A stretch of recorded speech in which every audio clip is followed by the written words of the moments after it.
Hey there, it's Lynn, back on day 4 of the 22-day push-up challenge. 22 push-ups a day for 22 consecutive days to bring awareness to combat veterans' mental health issues.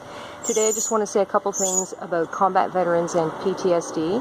I think most people know what PTSD is, but it's basically an anxiety disorder that's related to past trauma that has been great, maybe involved death or fear of personal harm, personal safety. Many people in non-combat situations experience PTSD. Combat veterans in particular are at a higher risk to, I believe, to experience PTSD.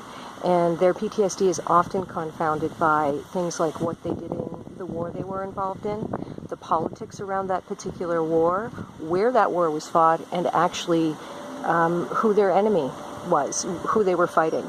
So that's just one list of things that compound upon combat veterans who are experiencing PTSD, that make their PTSD worse than it otherwise may be, or perhaps be the initial cause of their PTSD in the first place.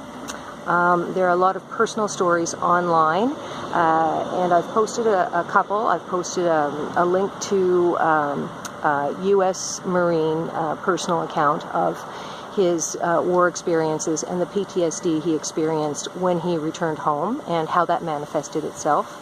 I've also posted a link to Canadian veterans talking about PTSD and very similarly their experiences during war and what it was like when they came home in terms of how they felt in the world with their families and how they fared seeking treatment. So there are a couple of links, really good ones that you might want to have a look at. Stats-wise, the latest article that I could find quoted 2014 stats that said, for example, it was U.S. stats, 12 to 20% of veterans from Operation Iraqi Freedom are documented as having PTSD. It also noted that those are the documented cases, and I think many cases go undocumented because care is perhaps difficult for people to access. The stigma associated with PTSD and mental health disorders in general that I talked about yesterday, and the difficulty one has in really recognizing it in themselves. The personal stories are really worth looking at, so you may want to go to my Facebook. They're posted, public posts, and you're welcome to have a boo. I hope you do, and I hope you talk about it and spread the word, and let's really make people aware of what veterans go through. All right, I'm going to do my 22 push-ups, and I'm going to try to do them all in a row. We'll see what happens. Okay.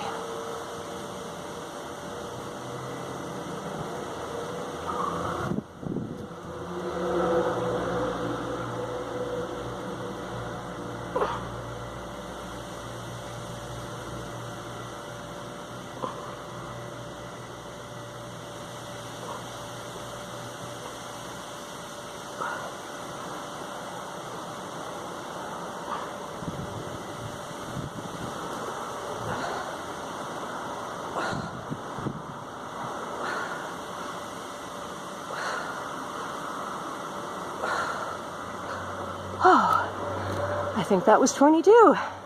Wow, that feels really good.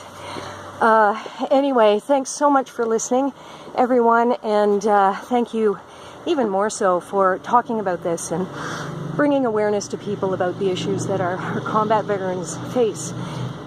These people work really hard for us and for the world, really, to make it a better place for everyone, and I think they need our support and our respect. And I just really appreciate all of the support that I'm feeling myself, and really good to know that people are down with talking about this kind of thing and picking up the challenge. Big shout out to Sandy Hannum, Kurt Steiner, and Morgan Kaiser, my 3 first nominees. And today I'm nominating my friend Andre Samoas Ray. And Andre, I know you're not going to let me down. You are great at this kind of thing, and you're really all about getting the word about good things and important things out there, and I really like that about you. So thanks for saying yes to the challenge,